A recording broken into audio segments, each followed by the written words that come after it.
All right, what is up? We are live. Let's start off with the paint scheme preview, of which we've got, let's see, Ross Chastain in the Busch Light car, a very familiar scheme we've seen before. Freightliner got the Tron paint scheme for Austin Cindric is back. Dow Chemicals going with a sort of a water looking scheme here on Austin Dillon. Rivers our Life Chevrolet Camaro there. Pretty cool looking car there. Then we got the overstock car, one of I think four overstock cars, or three out of the four Stewart Haas are overstock. HendrickCars.com, we've seen that one.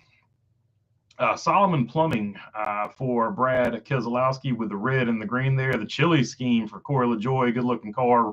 Rebel Bourbon on Kyle Busch there. Rain-X is going to be the Napa associate sponsor here for Chase Elliott, the white and blue car here for Chase Elliott, mostly white car here with blue numbering and lettering on Chase Elliott.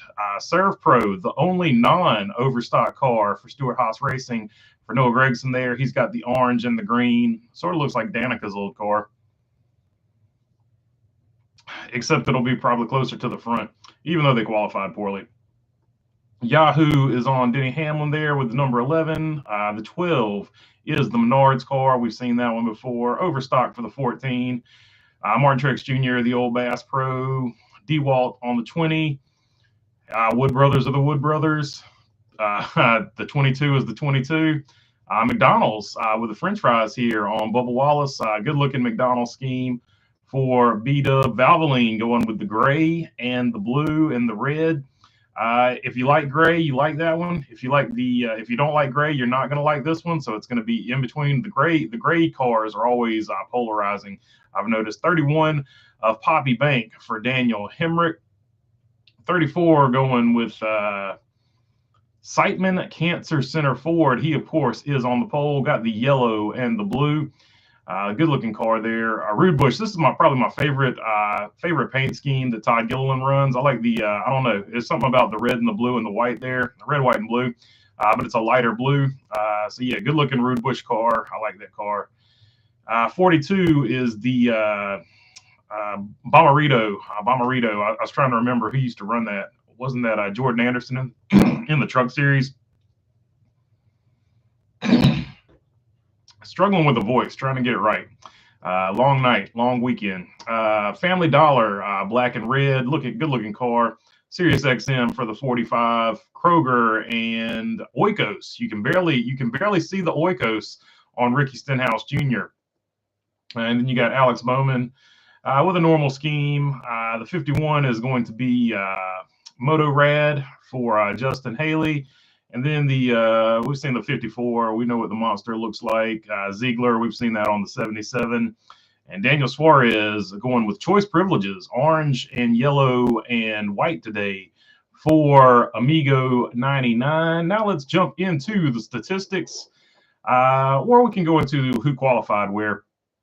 Michael McDowell has the pole. Austin Cindric rolling off second. Ryan Blaney third. Christopher Bell is going to be fourth. Tyler Reddick is going to be fifth. Denny Hamlin sixth. Brad Keselowski seventh. Bo Wallace eighth.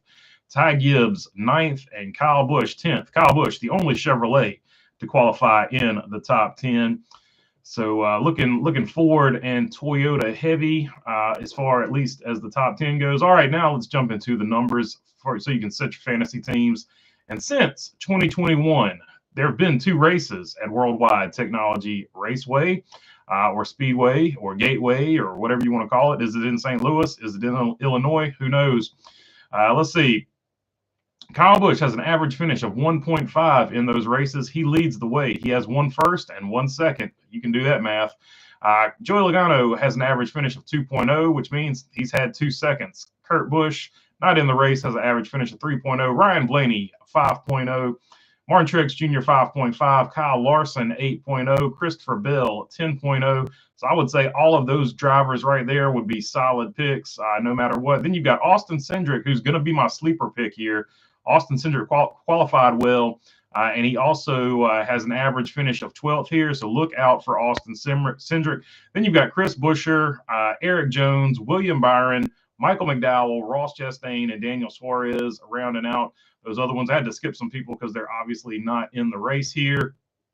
And if we go to previous winners, those, of course, are going to be Joey Logano and Kyle Busch. So look out for Joey Logano and Kyle Busch. And then we'll go to laps led real quick, where Kyle Busch has led 187 laps at this particular track. This is one of Kyle Busch's, got to be one of his favorite tracks because he runs really good here.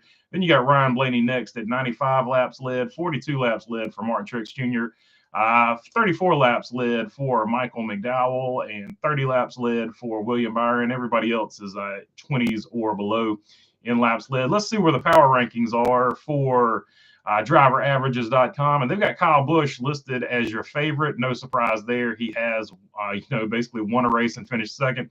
Then you got Ryan Blaney, Joey Logano, Martin Truex Jr., and Denny Hamlin looking like the top 5 according to them. So there you go. We do have a poll question up.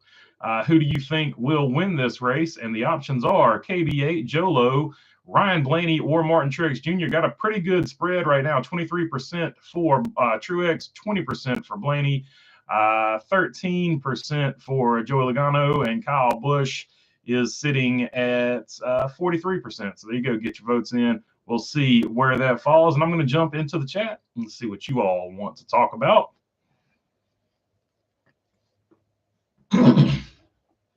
As I try to save the voice here, a lot of screaming at the racetrack. Not angry, just screaming over cars.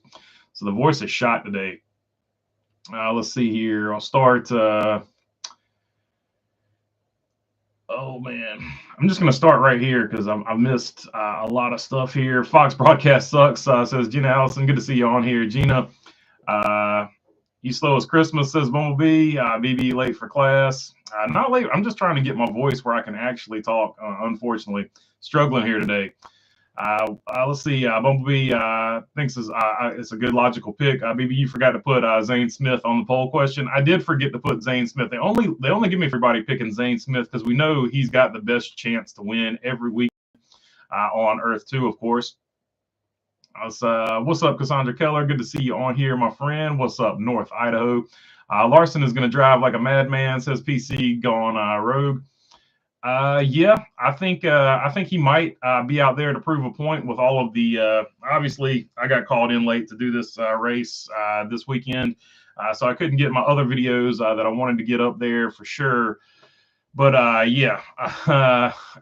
There's been a lot of speculation and talk. We shouldn't even still be talking about whether or not Larson gets a waiver, in my opinion. I made a whole video about it. My opinion really hasn't changed, but it's interesting that the talk of the week has been that particular scenario. So unfortunately, that's still going on. Hopefully NASCAR, and it took Hendrick forever to put the request in. So hopefully they get this said and done sooner rather than later. What's up, Steve Easy? Good to see you on here. Rebel Bourbon number 8 says Jenna Allison. That's who she's going with. Hi, y'all from Idaho and from Washington. Says Gina. Hopefully, what's up, Washington? Hopefully, Rowdy can get it together and have a good run today. Says Steve Easy. This is a really good track for him. He is qualified in the top 10. So I would expect a really good run. I don't know if he'll win or not, but I think it's definitely one of his better tracks, and he'll have a good run. I got to keep it clean on pit road, and got to avoid getting a DNF. So as long as he stays up front, I think he'll avoid the DNF. But got to keep it clean on pit road for sure. Pulling for the 8 as well. Gina says Cassandra Keller, Willie B wins. So Joseph Wooten going with fast Willie B. We got to talk about Langley. That finish was incredible. There was an incredible Cars Tour. So in case you're not sure what we're talking about here, the Cars Tour race at Langley, Virginia was an amazing finish. Connor Hall gets the win, but it was just very similar to the NASCAR photo finish. Just a few inches over Brent Cruz there in second, and who was third? Voppel. Voppel was third there in the middle in the white 8 for Junior Motorsports, driving in the Dale Jr., Jeff Burton, Justin Marks, and Kevin Harvick Cars Tour, owned Cars Tour. We got to talk about, I'll just read that one. BB, is Michael McDowell going to regret leaving Front Row Motorsports? I don't know, man. He feels confident. I feel like he knows something about Spire Motorsport that the rest of us apparently just don't know. That's my only rationale. Whether he knows they got some more talent, some more money coming in, I feel like he knows something, because I don't think, and a lot of people are saying he left because he's getting the guaranteed money or whatever. I don't know, man. I just feel like he knows more than can probably be revealed right now as far as that deal goes. So it's going to be interesting. I don't want to say he's going to regret it, because I feel like he knows more than we know. So it's an interesting move for sure, though. But yeah, I'll be honest with you. I hate to see him leave Front Row Motorsports, because that's always going to be who I associate Front Row Motorsports with. OJ, I think McDowell is going to make Spire better, says Bumblebee. Yeah, I don't think Spire is as far off as a lot of people are making it, but we'll see. We'll have to see what happens. I feel like they've got some money coming in, and it could be some Andretti influenced stuff going over there at Spire, but I don't know. It's all speculation. Cassandra Keller says, Jenna Allison talking about Cassandra Keller talking about picking Rowdy for the win there. I see it as a great move to get him over there, says Bumblebee. Oh yeah, it's a huge, like Michael McDowell to me is one of the best drivers out there. So I think it's a huge get 100% for Spire, because you weren't going to be able to keep Zane Smith for long term anyway. So you need to fill that spot. And as much potential as Zane Smith has, he hasn't had the greatest starts to his rookie campaign. And not for nothing, you expect rookies to get in a few DNFs here and there, but he's had a lot of DNFs. Michael McDowell doesn't have a ton of DNFs. So even on the races where he might have a bad race or something like that, he's not going to wreck the car. And like I said, nothing against Zane Smith. I think next season, as he gets more experience, there'll be fewer and fewer DNFs and things like that. Zane Smith has a high ceiling. We've seen other rookies. Noah Gragson, probably the most recent example. Noah Gragson didn't have the, even though he only got like half of a rookie season, he didn't have the rookie season he wanted to have. Then you come back this season on a team that is basically selling out. A team that won't be there next year. He's having a great season now.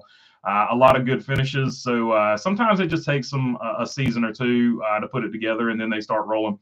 Cars Tour race was amazing, says Jackson Robinson. It was a great race. I'll never forget the Chastain versus Hamlin at Gateway race. LOL. Oh yeah, that's the race where Hamlin was intentionally driving slow in front of Ross. So that was pretty funny. Let's hope RCR has their stuff together today, says Dina. Yeah, hopefully the pit stops, because I feel like that's what they need to clean up over there. Get the pit crew right. I think he'll have a good run today for sure, though.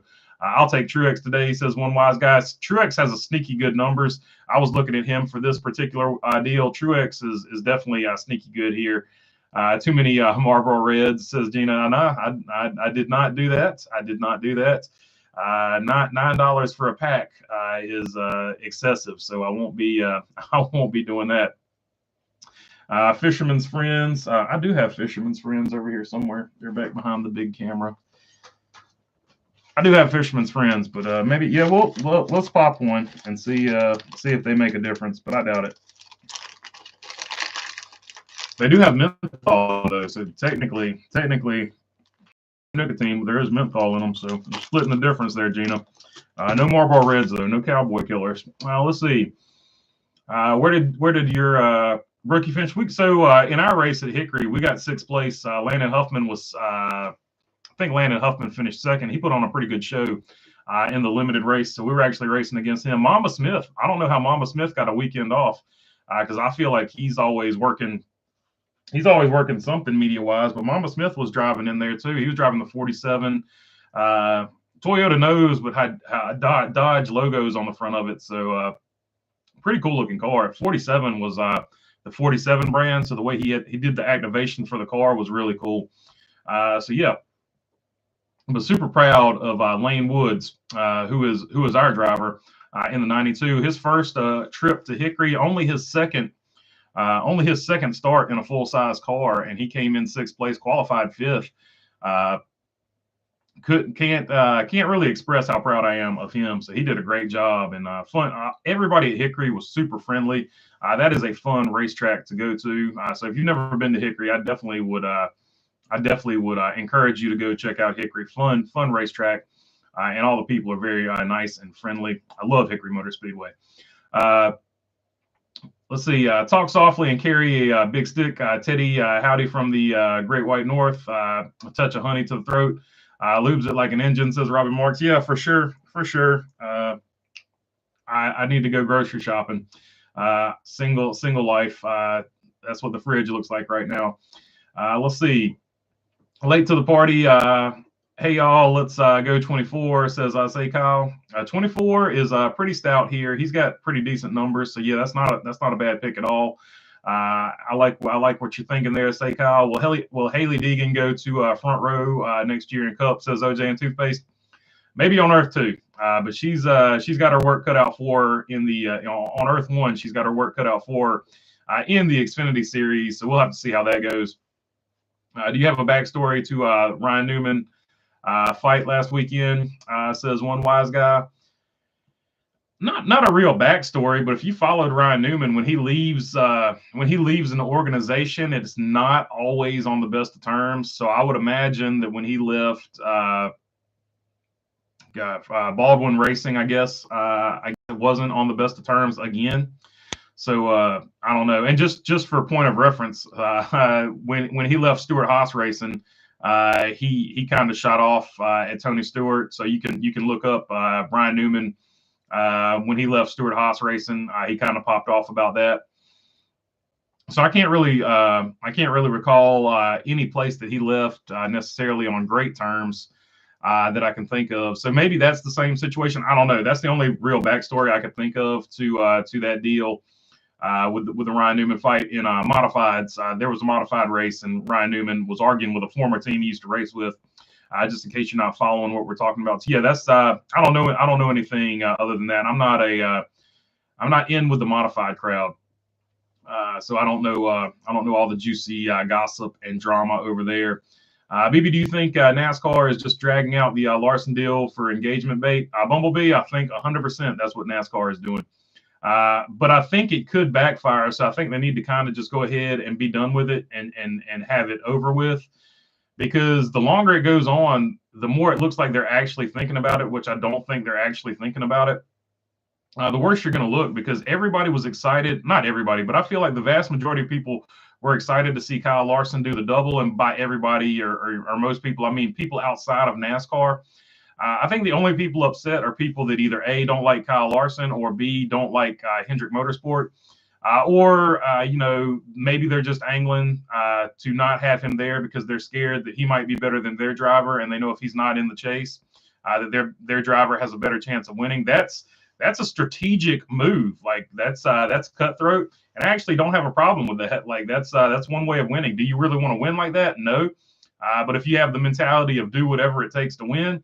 That is a way, try to get him thrown out of the playoffs, so that he can't participate. So that's one way of doing it. Let's see. Do you think? Just dragging. Yeah. So NASCAR, I do feel like is dragging it out. I feel like they see people talking online or just keeping it going. Yeah, I think you're 100% on like that. Spire to Honda, says Galactopus. That's what I think, but I have no way of proving it. But I just feel like Andretti, Honda, and Spire are going to link up, and I think that there will be another team that possibly goes Honda, because then they would be the two number one Honda teams, and they would get number one equipment, and I think it would help them out. And I think that would line up well for, maybe, I don't know, Trackhouse, maybe. I don't know. We'll have to see. But I think 2026 would be the earliest, because you got to submit the body panels and all that. So that would take at least until 2026. So I think that they would all keep that under wraps until the actual last minute that they could announce it, because they'd still want to get their factory support from Chevrolet or whoever until it was 100% taken care of. What is your take on the Deegan crew chief getting fired? Maybe it's time to admit she just isn't all that great, says Steve Easy. She hasn't put up numbers. So, I mean, I don't know why the crew chief was fired. You'd have to get in there and ask, because there's all kinds of reasons why somebody could be fired. That's all speculation too. Did Deegan initiate it? Did AM Racing initiate it? Well, I guess hard to say. It's hard to say. So I don't know. I don't have a real take on that, other than that team just needs to run better. And if they think it was the crew chief, then that's the deal. So I don't know. Spire going to Aston Martin in 2025 for sure. I mean, those rumors have basically been confirmed on Earth too. Aston Martin, Spire, it's a done deal on Earth too. An Aston Martin stock car would be the best looking stock car. Yeah, it would look like a two-door Ford Fusion from back in the day, 100%. How long would HMS and JGR be allowed to keep 4 cars? I think they gave Roush back in the day, like '04, '05, whenever. I think they gave them about 5 years to get rid of the fifth team over there. So I would say probably if they go off that precedent, I would say maybe 5 years. If they let them keep them forever, like dude, we riot. We riot in the streets. You can't have 2 teams with 4 cars and everybody else is limited to 3. That's such bullcrap. So I think 5 years would be precedent if you go off of what they did with Roush. So I would probably look at a number like that. Aston Martins are beautiful. The DBS R9 says Glock. Yeah, they got the that super hyper track car that you can only drive on racetracks. That's probably their best design car of all time. But yeah, their regular cars look really good too. But the Ford Fusion, 100%. Back when Ford had a majority ownership stake in them, they the Ford Fusion got uncomfortably close with their front nose to Aston Martin. So we do know from an aerodynamic standpoint how well they would run in Cup, because just go to the original Ford Fusion in NASCAR. BB, your fun, says Jenna. I appreciate you, Jenna. Let's see. SVG win was nice, says Bumblebee. For sure. SVG gets his first win in the Xfinity Series. Something that he aspired to do for sure. He said it was easy to win in Cup, but I just got to get this Xfinity Series win to prove myself. I'm joking. But yeah, super cool win for him. It shows not only what I think the most important part of that, it shows like he's sort of like this Kyle Larson type guy, where you put him in anything and he'll figure it out after a while pretty quickly. He's just one of those guys. Like he's like the Tony Stewart. You know, some guys you just put them in anything and they can go pretty fast. Lewis Hamilton showed that in Trading Paints. Whenever who was it? Was it Tony Stewart and Lewis Hamilton? Yeah, Lewis Hamilton jumped in a Cup car and immediately was really fast. So some guys are just like that. Robbie Gordon's another one. Put him in anything. Now he's got ADD, and then like halfway through a race, he's going to do something crazy. But Robbie Gordon, you put him in anything, and he goes pretty fast. One of the most underrated guys that can do stuff like that. What's up, Big Wheel? Aloha to you, my friend, and aloha to all the people on the big and the small islands of Hawaii. My buddy, BB Kenny Wallace said Kyle Larson is the best driver in the world, not Max Verstappen, says OJ and Toothpaste. I mean, I would have to see Max Verstappen drive something other than an F1 car. I know like everybody goes to this default F1 drivers are the best drivers in the world.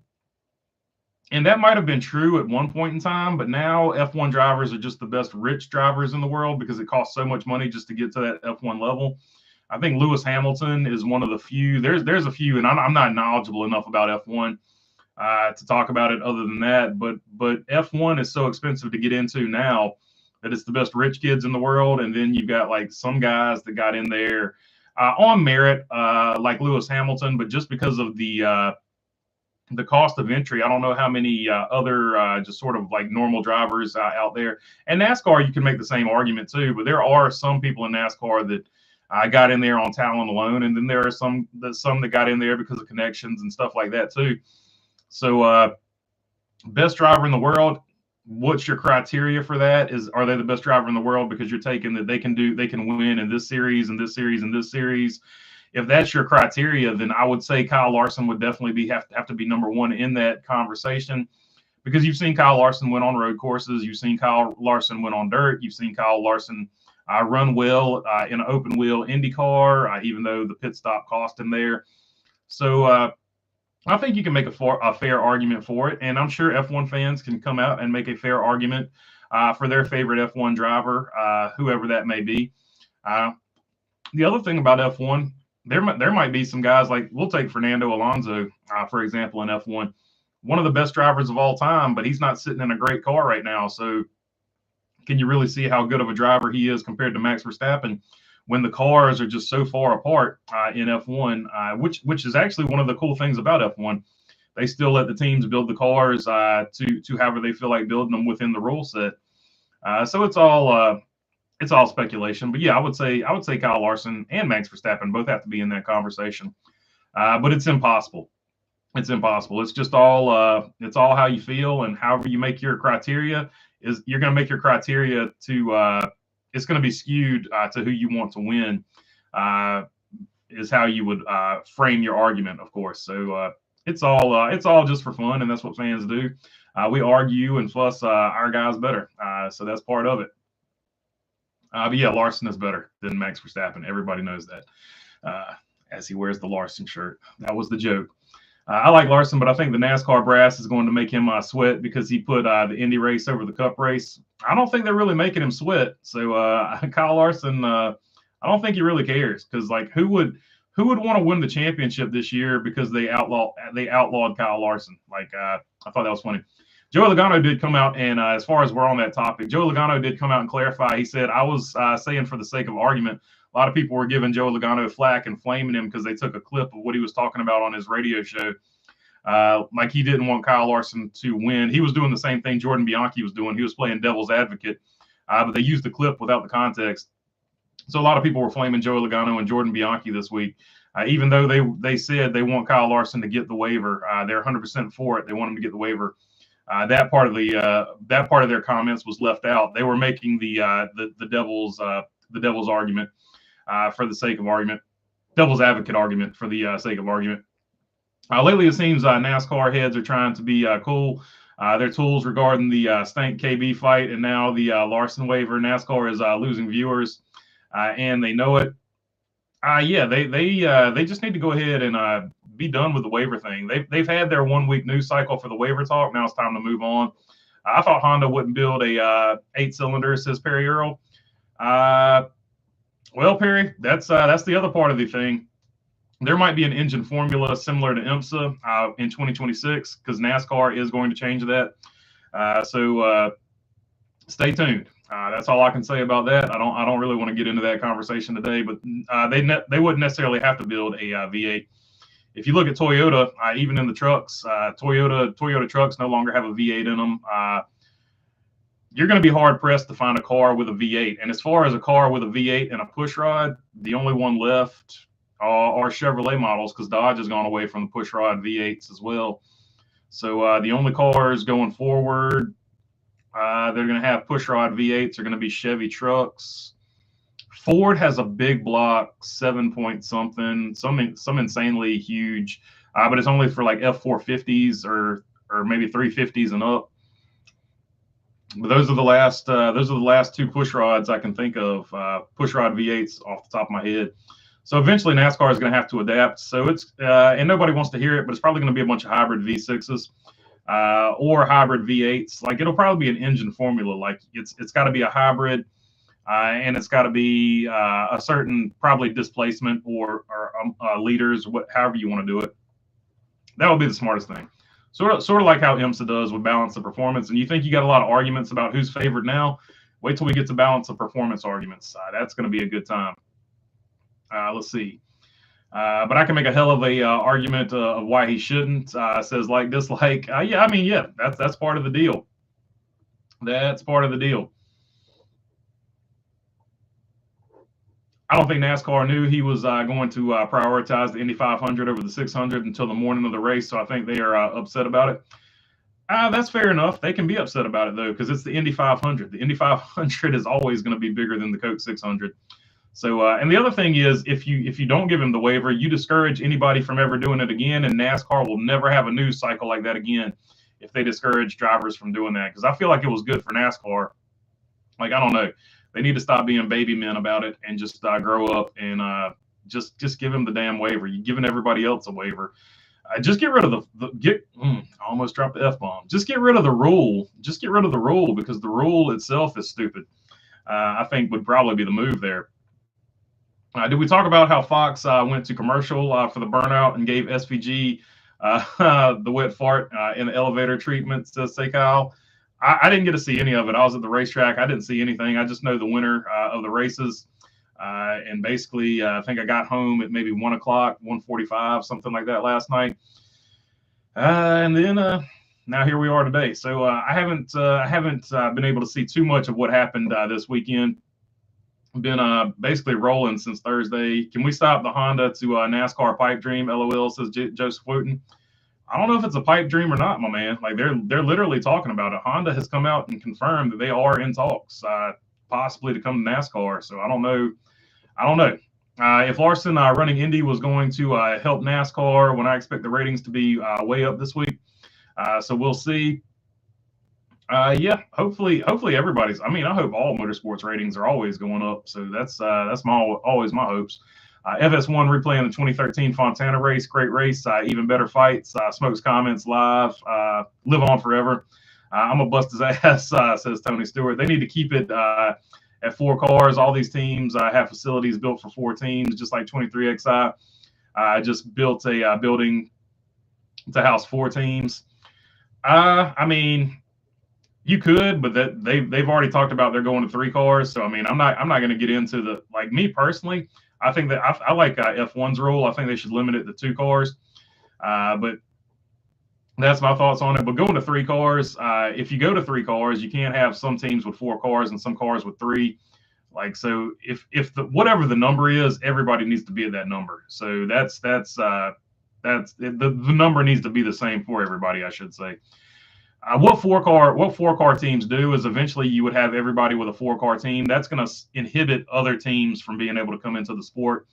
It's part of the reason that Dale Jr. can't come into the sport, and that's 100%, in my opinion, why they're being influenced to go to 3-car teams. And I think eventually Hendrick and JGR will be a 3-car team if this three-car team thing does come to pass, which I think it will, because there's no other reason Front Row Motorsports wouldn't have bought that extra charter when the whole Stewart-Haas racing deal went down or whatever, because why would they go to a 3-car team if they had the option to go into a 4-car team? I want to see Kyle Larson race Max Verstappen. I say Kyle saying what's up to EB, and EB saying what's up.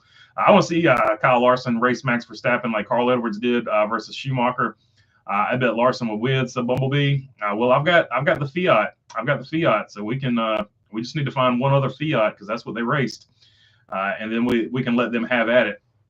Hendrick and Gibbs should have to liquidate one of their teams. They could move to a satellite team, and that's it, says Walter Player. Unpopular opinion, F1 is overrated and not all that interesting, says Steve Easy. I mean, that's how some people feel. Like it's all in what you want to watch. My God, are you there? I'm praying for Kyle Busch to win, says Jenna Allison. Yeah, I don't know. Let's see. Are the car limits pointless, since Gibbs and 2311 are basically one big team anyway? Why wouldn't you just become 2-car teams and just will work together? I mean, that's an option. Like, we saw it for a long time. When Stewart-Haas was pretty closely linked, even Joe Gibbs, like, a lot of people forget this. So I'll go even further back. Joe Gibbs Racing and Hendrick were a really tight alliance for a long time, and that's actually how Joe Gibbs Racing got to where they were. And now you look at more recently, Stewart-Haas Racing and Hendrick, they were really tightly aligned, and it worked out well for them. And then you also go to Furniture Row when they were tightly aligned with Gibbs. Like, you can be tightly aligned. You don't have to be necessarily a 3 or 4-car team to be good. But the counter argument to that is, look at what it did to Furniture Row Racing when Gibbs jacked up the price once they won the championship over a Gibbs car. So that's the counter argument to not having a 3 or 4-car team. Kyle just sucks at super speedways, says Dirty Def. Talking about Kyle Larson, yeah. So he doesn't have the best numbers at super speedways. Kenny Wallace, he stops for me. He's the best Wallace ever, says Big Wheel. Yeah, I think a lot of people like old Kenny Wallace. He's been cranking out the content here too recently, so good on him. I'm glad he's putting out more content than he was in the past. Like, back in the day, he would put like maybe 1 or 2 out a week. So he's cranked it up quite a bit since then. Our car limit is pointless, since Gibbs and 2311 are basically one big team anyway. Why wouldn't teams just become 2-car teams and still work together? So yeah, that's a fair point. Like, we've seen that in the past too. Like, you can literally just throw the blanket over Toyota and say everything Toyota is Gibbs, until Legacy came along and said, you know what, we're going to do our own thing. And right now it's not it's not looking good for Legacy. But as time goes on, if Legacy figures out something that Joe Gibbs Racing doesn't figure out, the balance of that could sway pretty swiftly. Best driver in the world, Screw, says Jenna Allison. On the high side, saying intelligent F1 fans have an apparation for good drivers in bad cars. Yeah, like for sure. Like if you watch it long enough, you'll definitely be able to figure out which drivers are good, even though they're not in great cars. But what I was roughly saying is the average fan tuning in, they're not going to be able to see who's doing well and stuff like that. At least Max has been more human this year. He's lost a little more. The field has gotten a little bit better too. Yeah, eventually they catch up, but F1 typically always has one team that's dominant for a period of time. I mean, Michael Schumacher's team dominant for a while. Lewis Hamilton dominant for a while. Max Verstappen dominant for a while. It just goes in cycles. As a Larson fan, I think he doesn't deserve a waiver. Says on the high side, and that's fair. That's fair enough. You're more than welcome to have that opinion. I just don't. My key argument with it is, why does the rule exist to begin with? The rule exists to begin with because NASCAR is so scared that these guys, because of the playoff system that NASCAR has implemented, they're so scared these guys are going to win a race and then just skip a bunch of races, which is illogical. There's no benefit to a driver skipping a race. You're going to lose seat time, and especially in this particular car, it's not going to help you win a championship. The only reason a rule should be in place is A, for safety, and number two, it should be in place if it gives a team an unfair advantage. Neither of those things happen with a driver skipping a race, so the rule shouldn't even be in effect. This is my argument. You're more than welcome to have your argument. The rule, there shouldn't even be this rule. There's no rule. If you take it to the NFL, does a quarterback get penalized for sitting out a race? No. So as long as Hendrick Motorsports' team participated in the race, there shouldn't be a penalty. NFL playoffs, like they sit their guys out like 2 or 3 weeks before the playoffs if they've got it locked up. The last I've seen if you've watched the NFL long enough, I've seen games where I've seen a guy sit for the last 2 games of the season because they knew they had it locked up, going back to the 90s. So if you've got a playoff, it's okay to sit somebody for a race or two. Like I think NASCAR just needs to get rid of the rule. 100%. I think the rule makes no sense. If you're going to have a playoff, and the teams can navigate those playoffs however they feel like it. But I think it's an unjustified fear because nobody is going to sit out and miss races on purpose. And Kyle Larson didn't miss this race on purpose. He had every intention of coming and racing this race. So it is what it is. And if you're going to have the rule should be the driver has to attempt every single race. Because what if you're a BJ McLeod or somebody that doesn't have a charter and you're attempting to make every race, but you go to the Daytona 500 and you get knocked out? Well, are you ineligible for the championship? You attempted to qualify, you didn't race. Are you ineligible now because you missed a race? So it's just, to me, an unnecessary rule. Let's see. Honda's NASCAR engine is already in use, the one used in IMSA for Acura. Good point, Escobar. That's what I'm talking about. I think the smartest thing NASCAR could do is just use IMSA rules for the engine package, because then a manufacturer could build an engine for IMSA, build an engine for NASCAR. It's the same engine, so on and so forth. I'll say it one more time. If suspended drivers get waivers, Larson should too. Kyle Petty, good point, B. Kyle Petty, Jimmy Spencer, and Kurt Busch in the booth for Amazon Prime. That's going to be pretty cool. Make mechanical failures in, or you're wishing for that on Earth too. Make mechanical failures in NASCAR possible again, says Joseph Wooten. I agree with Bumblebee. Ratings aren't up totally. It's been a race here or there, not like the old days. I'm not looking forward to the next season. It's going to be a mess for broadcast and announcers. It's going to be a mess just to find out what channel it's on or what streaming service it's on and whatnot. Detroit Indy is a follow the leader type track. Pole usually wins. BB, I got to ask what your favorite SHR moment is. Kevin Harvick winning the championship, without question, is my favorite SHR moment. Jimmy Spencer had some classic lines as well. Him in the booth would be hilarious. IndyCar has been a complete crap show today, says Bumblebee. Do 3 charters per team, and a 4th team had to be an open team. Yeah, so that's my thing. Like, you can only have 3 charters, but you should be able to run a 4th car if you want to. You just can't have the guaranteed charter for that 4th team. all about the hype. All the hype about the double was great for Indy, but I don't think it was great for NASCAR. It ended up killing the ratings for the start of the Coke 600. The only reason it killed the ratings for the start of the Coke 600 is because of the rain. Like if it had gone without weather, I think both of them you would have seen a bump in both of them. Because if you look at when people started watching the Coke 600, it was when Kyle Larson was getting closer and closer. So I think you would have seen a bump for both of them. I see what you're saying there, but I think if Kyle Larson had actually jumped in that car, I think you would have seen an equal bump as well for NASCAR. Unfortunately, weather ruined it. So I got to live, all that has to be speculative, I guess I should say. I could give Rick Dale the charter when he has to become a three-car team, engineers team, basically being the fourth HMS car. Yeah, a lot of people are speculating about that as well. So, yeah. And Dale Jr. Fueling that fire by saying he is interested in potentially becoming a part owner of a team as well. A lot of teams came from Hendrick, Sabco, Haas, Gibbs, Darrell Waltrip's racing team. For sure. Who do you think is the best of Stewart Haas house charters? I mean, I would have to say the 4 team historically has been the best. And then whatever they've got going on with Noah Gragson right now, they got a pretty good combination going on over there. And then Chase Briscoe, he's the most popular one. So I don't know if you would maybe snag his crew chief or something if he's going over there to the 21 car, as the rumors have him going over there. I don't know if it's true or not. That's just what a lot of people are saying in the know. Who do you think it's the who do you think gets the rest of the Stewart House charters? I think Trackhouse is going to get one. I think 2311 is going to get one. And that last one, I don't know. That last one is just up for grabs. The last one I have no opinion on. Maybe RCR with Austin Hill. Maybe RFK if they can swing something.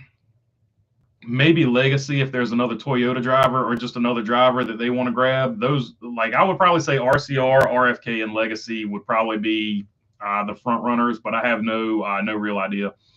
I think if Larson had no intention to run the 600, like he left for Le Mans or something, then no waiver. But since he planned to run the 600 and the weather affected it, he should get the waiver. That's what I'm saying. Like it's a mitigating circumstance. Like let's take the reason out of the equation. Let's say if somebody has a wedding or something, or somebody's baby's being born, a life event. Like, let's just say you prioritize a life event in front of a NASCAR race. Would that person get a waiver? I think 100% that person will get a waiver. So to me, I look at this as a life event. How many times, obviously next year he's going to have another chance at it, but how many times in Kyle Larson's life is he going to get a chance to run the Indy 500 in a good car? That's a life event that comes around, a few times in a lifetime. 0 times in a lifetime for most people. It's a life event, much like a baby being born, much like if you had somebody pass away and you wanted to attend a funeral instead of being at the racetrack. I look at it as a life event, a thing that comes along once or twice, maybe 3 or 4 times in a lifetime for somebody of Kyle Larson's level. Okay, go over there and race it. And he tried to make the NASCAR race as well. It wasn't like he was completely blowing it off. He did fly all the way back to try to still compete in the NASCAR race. So I don't know. You gave somebody a waiver for crashing their freaking snowboard and messing up their knee. You gave somebody a waiver for intentionally wrecking somebody, which is an action of their own doing on the racetrack that's not safe. You gave them a waiver for that. That was the same person, ironically. I mean, you've given waivers for everything under the sun. Now all of a sudden, well, we got to think about this Larson deal. Like it's so stupid to me. To me, that's just my opinion on it. I know a lot of other people have a different opinion on it, but to me, I don't get it. And I don't get it. Part of the reason I don't get it is because the rule is ridiculous. Is completely ridiculous. I don't agree here with the NFL comparison because NASCAR has 2 championships, drivers and owners. Yeah, but either way, it didn't help him in either one. So it doesn't help him in either one. So I don't know. Once he locked up the drivers' championship, he could sit out. Just like once you lock up home field advantage in the NFL, you could sit out. The team in the NFL is still participating, but their quarterback or something might be sitting out. The team in this particular sport was still participating, but their drivers sat out. So I feel like it's a fair enough comparison. And it didn't help him win the championship. So I don't know. There's no competitive advantage. It's not like he had it locked up. So I don't know. Some racers just love racing all the time. KB does better when he's always racing, no matter what it is. A racer is just that. Yeah, there's a good argument to be made about seat time, no matter what it is. It all comes down to the fine print on the rules. NASCAR had prior knowledge and was working with him, and is being drawn out as a nothing burger. Yeah, I think he'll get the waiver 100%. 5 car can still win the owners championship, for example. The drivers championship is different. I mean, yeah. And there's a good chance he wins both of them. So, like I said, it didn't benefit him. If anything, it hurt him. So I don't know why. I feel like that's penalty enough. Like you're losing those points. He lost the points lead. So I don't know. I don't see what the big fuss is all about, to be honest with you. The reason the rule exists is you don't want to be competing against your series regulars in a rival series. Yeah, but I don't think he's going to be racing any other Indy race other than the Indy 500. So I don't know. I don't get it. I wouldn't have this issue if the Drivers' Championship went back to season-long format with tight points distribution, says Octopus. That's what I'm saying. Like NASCAR created the problem itself. So NASCAR has NASCAR to blame for it. Who do you think is going to win? As far as who I think is going to win, yeah, so my wild card pick, I'll start off with that. My wild card pick is going to be Austin Cindric. I think he's the bigger sleeper pick here. And as far as race win goes, I think it's either going to be Ryan Blaney or Martin Truex, but don't sleep on Kyle Busch. So those would be my 3 picks for the win. Flip, roll a dice and put 2 on each side as to who you think is going to win. But Truex, Blaney, or Kyle Busch is who I'm going with for the win there. I think anyone deserves a waiver. It's Pete Rose, just saying. A lifetime ban, says Jen Allison. Yeah, that's such bull crap with the Pete Rose deal too, because the guy, the commissioner of the major league at the time, always said as long as he apologized, he was going to reinstate him. But that commissioner passed away before Pete apologized. But Pete did eventually apologize. There's the link for the merch store there from One Wise Guy. And also, if you want to join the Discord, there's One Wise Guy. Go Young Money. Good afternoon. What's up, William Wagaman? I hope Young Money gets it done. It's a good track for Kyle Larson, too, so don't sleep on him. But I'm just going off the numbers for my picks. Dale Jr. is too cheap to buy a charter, says Steve Easy. Yeah, he was talking about buying into a pre-existing team. Was the most recent charter talk from him on his talk show or whatever. So there you go. Did you know poor Ricky Stankhouse was wearing his brand new workout shorts during the brawl with KB? Says Jenna, yeah, and everybody has clowned on him for those fancy shorts he had on there. Maybe Dale Jr. doesn't have the money to buy a charter, or he's got the money, he just doesn't want to spend it. It's not a if he has the money, it's whether or not his sister wants him to spend it, because she handles the finances, as he said multiple times on the show. This might be unpopular, but I hate the fact that Spire was allowed to buy 3 charters when they can't even put a driver top 20 in points. It's fair. It's a fair take because NASCAR has not enacted their if you're not running well, or there's enough loopholes in it where if you're not running well, they're not going to force you to sell a charter. A lot of people will point to Live Fast, but it was never confirmed that NASCAR made them get rid of the charter. Did Deegan's crew chief swap really make a difference? Well, it's been one race, so it's not a huge sample size. So I don't know. Dale Jr.'s sister, Kelly, said it's too expensive and time consuming. She doesn't want to do it, says Gina. NASCAR needs to put a rule out that teams only have at least one driver in the top 20 in points is allowed to own multiple drivers. BB, should Carl Edwards Jr. come back in the number 60 RFK for the number 50 of the money team? That on Earth too, that's a guaranteed win. I don't think that Carl Edwards is coming back. I know he said some stuff, but he's also said stuff more recently where he's not coming back. So I don't know. I don't think he's coming back. One Wise Guy, Where did she finish? I didn't even have a chance to watch. I hate the rule, but it is a rule. So why should Larson get to be treated like he's special? He knew the rule and knew about the rain and still chose to run the Indy 500. So it's on him. Life ain't always fair. I mean, that would hold weight if everybody and their brother didn't get a waiver. Why is Chase Elliott special? He got a waiver for crashing a snowboard. Why is Alex Bowman special? He got a waiver for breaking his back in a race that wasn't a NASCAR sanctioned race. Why is Kyle Busch special? He missed half the season and won the championship. He got a waiver for that. Like, you can go down the list of people who got waivers. They were fixing to give a guy a waiver for coming back for allegedly touching his girlfriend. So you can go down the list of why people were going to get waivers. And so I don't know. I don't know. I hate the rule, but it is a rule. So why? I just read that one out. I meant who gets the rest of Stuart Haas's charters when they sell? Do you think? I answered that one not too long ago, Joseph. Bingo Baloney Man, great PR stunt by NASCAR. Young Money is NASCAR's biggest drawn driver. Yeah, so he's, in my opinion, he's going to get the waiver at the end of the day anyway.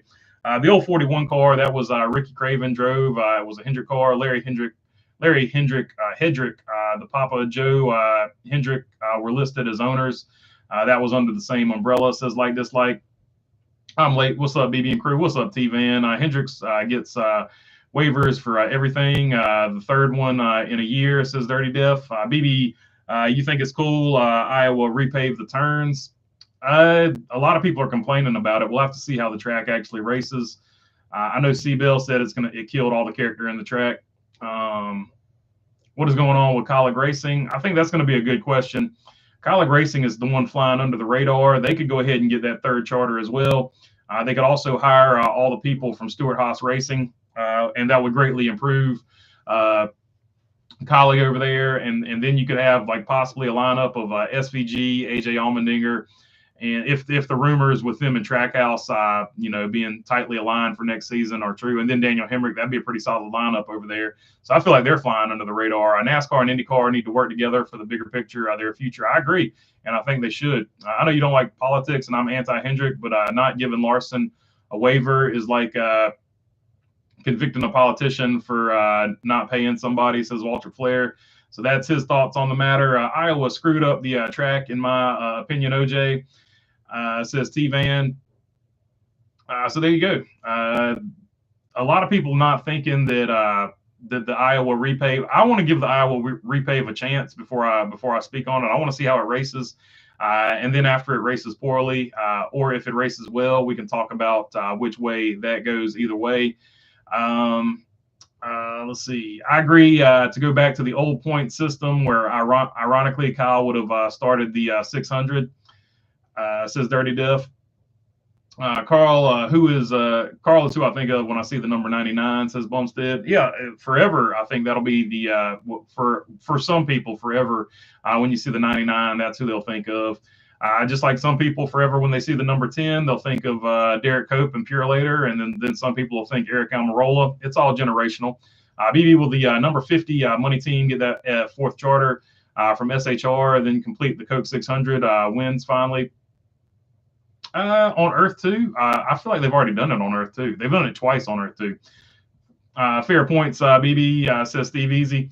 Yeah, the charter thing it's interesting. That's why I say just get rid of the rule, because there's no reason for the rule to even be in place. You're only hurting yourself by missing races, and it's not a safety issue. So those are the only two reasons you should have a rule. Is if it gives one team a competitive advantage, you should have a rule, and if it's a safety issue, you should have a rule. It meets neither one of those criteria. So it's really just it's an arbitrary rule just to have a rule because it's based on this fear that these drivers are going to win the first race. Here's the fear that it's based on, because this was the talk back in the day when they implemented the point system as it is now.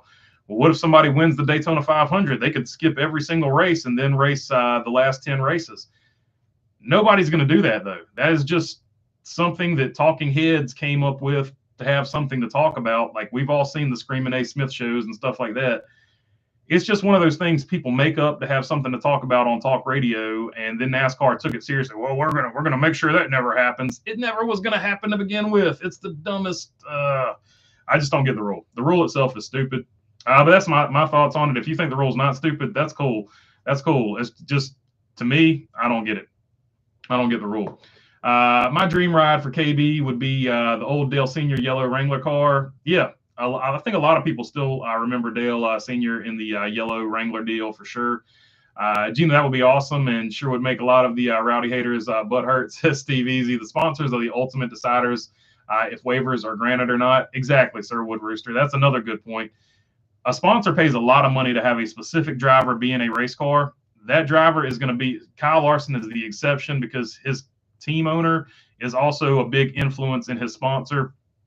I know Hendrick Cars has a lot of owners. It's a what is it? It's on the mark. Whatever. It's a public company. I couldn't think of that word to save my soul. It's a public company, so it has more than one owner. But they're the main majority owner is Rick Hendrick, so he's got a lot of say. So in his case, he's got more leeway to miss a race like that. But most people, almost 99% of the drivers, don't have that leeway. So their butt's going to be in that seat. And that's why you're not going to see a bunch of drivers do the Coke 600. That's why Roger Penske was raining on Ryan Blaney's parade when Ryan Blaney keeps pushing, hey, I need to race the Indy 500 too. So even the guy that owns the IndyCar series was raining on the parade of his championship driver, Ryan Blaney, for wanting to run it as well. Gina, that would be awesome, and make sure a lot of the rowdy haters butt hurt. Sponsor the ultimate decider of the waivers. Dale Jr. would love Rowdy in his seat, says Jenna Allison.